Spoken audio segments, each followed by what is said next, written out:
Assalamualaikum warahmatullahi wabarakatuh. Salam sehat untuk semuanya.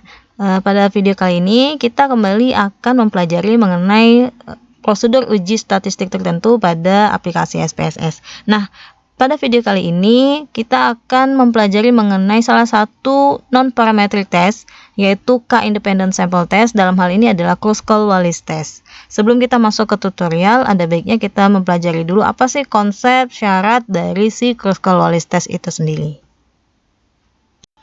Jadi, Kruskal-Wallis test itu adalah salah satu metode non-parametrik yang biasanya digunakan untuk menguji perbedaan pada lebih dari dua kelompok sampel independen. Nah, uji Kruskal-Wallis ini sendiri itu merupakan alternatif dari yang namanya ANOVA satu arah atau one way ANOVA. Karena ANOVA atau one way ANOVA itu memiliki beberapa syarat yang harus dipenuhi. Yang pertama adalah distribusi datanya harus normal, dan yang kedua adalah varians data itu harus homogen. Nah, jika salah satu dari kedua syarat ANOVA tidak terpenuhi, maka kita tidak bisa menggunakan uji ANOVA dalam menjawab tujuan atau pertanyaan penelitian kita.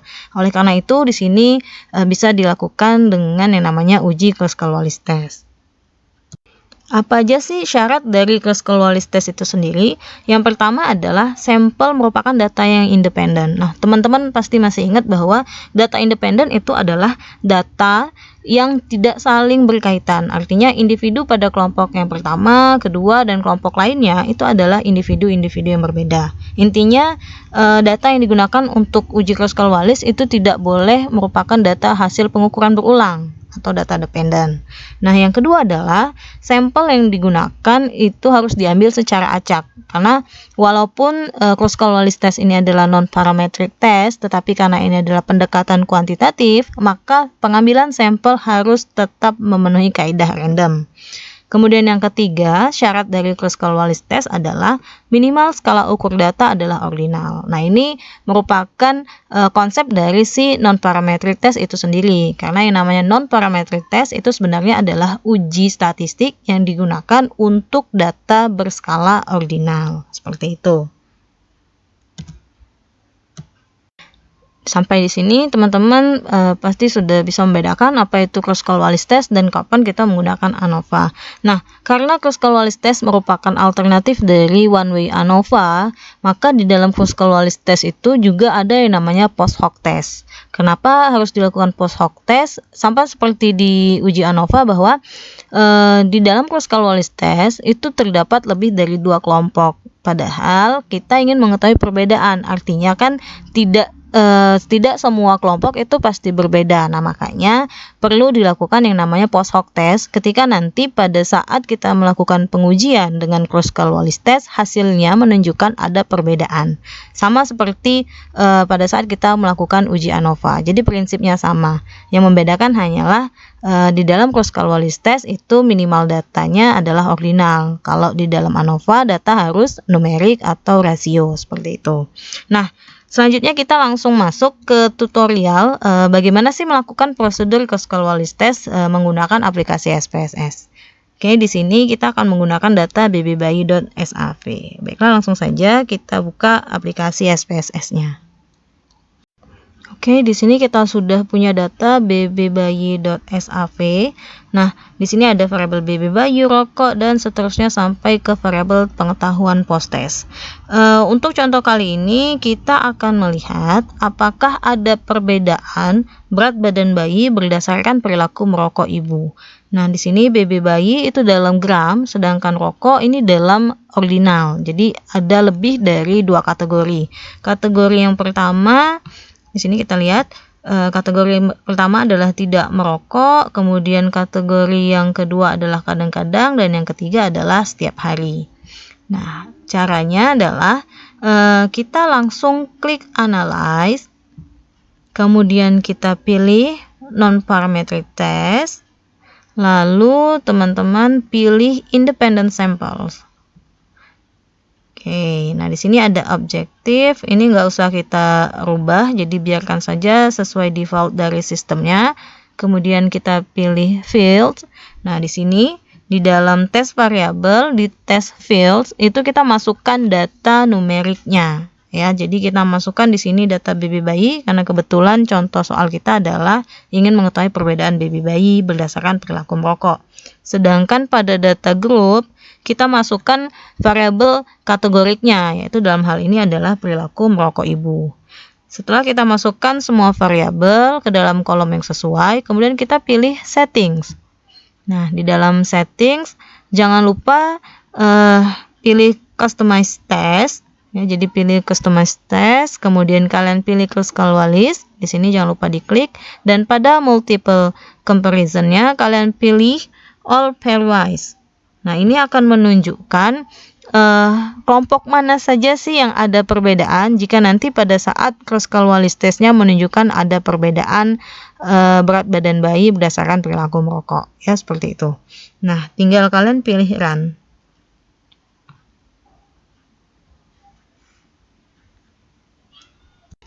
Oke, berikut ini adalah output yang dihasilkan dari cross-color-list test. Nah, di sini teman-teman lihat ada kotak hypothesis test summary. Teman-teman, yang pertama kita interpretasikan adalah nilai signifikannya. Nilai signifikan pada hipotesis test summary ini menunjukkan 0,001. Pada level alfa 5%, 0,05, maka keputusannya adalah menolak H0. Ingat tadi pertanyaan penelitian kita adalah apakah ada perbedaan BB bayi atau berat badan bayi berdasarkan perilaku merokok responden atau perilaku merokok ibu. Nah, di sini karena kita menolak H0, maka kesimpulannya, interpretasinya adalah ada perbedaan berat badan bayi berdasarkan perilaku merokok ibu.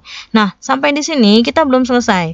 Jadi sama seperti ANOVA, karena ini adalah uji untuk K-independent sample, maka kita perlu mengetahui kelompok-kelompok mana saja sih yang berbeda berat badan bayinya. Kalau di cross-color-list, kita pada saat melakukan cross-color-list, interpretasi dari nilai cross-color-list ini hanya atau baru menunjukkan ada perbedaan. Oleh karena itu, kita mesti lihat setiap pasangannya yang mana saja sih yang berbeda. Nah, caranya kalian klik 2 kali pada kolom decision.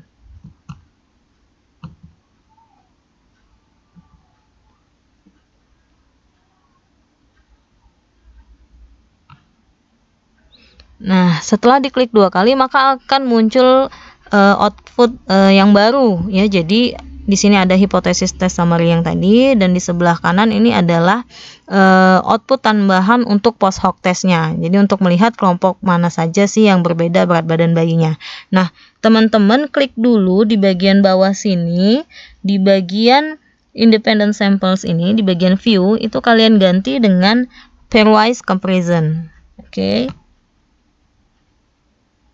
Nah, jadi kalau sudah diganti ke pairwise comparison, ini udah perbandingan antar pasangan kelompoknya ya. Jadi sudah kelihatan kelompok mana yang berbeda. Nah, teman-teman lihat di sini. Di sini ada diagram. Kemudian di bagian bawah kalau kita sorot, itu ada resume dari si perhitungan post hoc testnya. Nah, kalau kalian melihat pada diagram, lambang atau setiap titik-titik ini memiliki angka. Nah, ini bernilai rata-rata. Jadi maksud dari angka pada setiap titik ini adalah nilai rata-rata ranking, bukan rata-rata dari si variabel numerik ya, tetapi dari ranking. Nah, kalau garis warna kuning ini menunjukkan bahwa hubungan atau perbedaannya itu signifikan, bermakna atau ada perbedaan. Nah, jika garisnya berwarna hitam, maka antar kelompok tersebut itu tidak ada perbedaan yang bermakna. Kalau kita mau melihat ringkasan dari statistiknya, post hoc testnya, kalian sorot yang ke bawah di bagian tabel tadi. Nah, di sini sudah ada keterangan mana sih yang signifikan ada perbedaan antar kelompok dan mana yang tidak ada perbedaan. Oke, karena kita punya 3 kategori, yaitu setiap hari merokok, kadang-kadang merokok, dan tidak pernah merokok, maka di sini kita memiliki 3 pasangan. Nah, untuk pasangan kelompok yang pertama, setiap hari dan kadang-kadang merokok, ternyata nilai p-value-nya itu adalah 0,532. Kalau kita bandingin sama alfa kita 0,05, maka itu lebih besar. Kalau lebih besar artinya keputusannya adalah terima H0. Nah, kalau dia terima H0, maka kesimpulannya adalah tidak ada perbedaan berat badan bayi antara ibu yang setiap hari merokok dengan ibu yang kadang-kadang merokok. Nah, kemudian kita lihat hasil uji post hoc test untuk kelompok yang kedua atau pasangan kelompok yang kedua, yaitu kelompok ibu yang setiap hari merokok dengan ibu yang tidak merokok. Nah, di sini hasil signifikannya, jadi untuk post hoc test pada Kruskal-Wallis itu dilihat pada adjusted sig ya untuk p-value-nya, karena alfanya dia sudah di adjusted di sini. Sudah distandarisasi. Nah, di sini hasilnya 0,01. Artinya lebih kecil dari alfa, maka kesimpulannya ada perbedaan berat badan bayi antara ibu yang setiap hari merokok dan ibu yang tidak merokok. Kemudian pasangan kelompok yang ketiga itu adalah kadang-kadang dan tidak merokok. Ternyata hasil dari signifikansinya, adjusted signifikannya itu adalah 0,024. Kalau kita bandingkan kembali dengan nilai alfa kita yang 0,05, maka keputusannya adalah tolak H0. Kesimpulannya, ada perbedaan berat badan bayi antara ibu yang kadang-kadang merokok dan ibu yang tidak merokok. Jadi sampai di sini jelas ya bahwa ketika kita melakukan Kruskal-Wallis dan hasilnya adalah menolak H0, maka kita harus lanjutkan analisis data kita ke uji post hoc test untuk melihat kelompok-kelompok mana saja yang berbeda secara statistik atau signifikan bermakna secara statistik, seperti itu. Oke, jadi ternyata dari 3 pasang kelompok hanya 2 pasang yang bermakna, sedangkan 1 pasangnya itu tidak bermakna secara statistik. Jadi tidak ada perbedaan yang bermakna antara kelompok ibu yang setiap hari merokok dan kelompok ibu yang kadang-kadang merokok, seperti itu. Nah, ini adalah resume dari hasil post hoc test tadi ya. Ini yang kelompok pertama setiap hari dan kadang-kadang, kemudian kelompok setiap hari dan tidak merokok, dan kelompok kadang-kadang dengan kelompok tidak merokok. Nah, bagaimana penyajian datanya? Jadi Kruskal-Wallis ini penyajian datanya sama seperti ANOVA ya. Di sini kita sajikan dulu hasil Kruskal-Wallis, di mana p-value yang diperoleh ini adalah p-value yang pertama atau p-value dari Kruskal-Wallis test. Nah, perlu teman-teman ingat bahwa kita juga menyajikan data atau angka min, SD dan 95% confident interval. Nah, angka min, SD, dan confident interval ini tidak dihasilkan pada Kruskal-Wallis test, maka kita bisa gunakan perintah one way ANOVA untuk memunculkan nilai min, SD, dan 95% CI-nya. Ini adalah penyajian data yang pertama untuk Kruskal-Wallis test. Kemudian yang kedua, jadi ketika di hasil ada perbedaan, kita akan melanjutkan ke post hoc test. Nah, kita perlu menyajikan hasil post hoc testnya juga. Nah, bentuknya adalah seperti ini. Jadi di sini ada kelompok perokoknya, kemudian mean difference-nya. Ini kita peroleh dari perintah one way ANOVA ya untuk perbedaan rata-rata, kemudian standar error juga, dan 95% CI. Nah, ini adalah nilai p-value yang kita peroleh dari post hoc test pada Kruskal-Wallis test. Oke.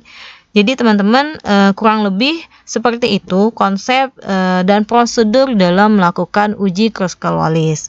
Intinya adalah Kruskal-Wallis ini merupakan alternatif dari uji ANOVA satu arah, di mana untuk melakukan uji Kruskal-Wallis kita harus memastikan bahwa data yang kita gunakan itu merupakan data independen ya. Jadi syarat dari Kruskal-Wallis adalah datanya independen, kemudian sampelnya random, dan dia minimal berskala ordinal, seperti itu.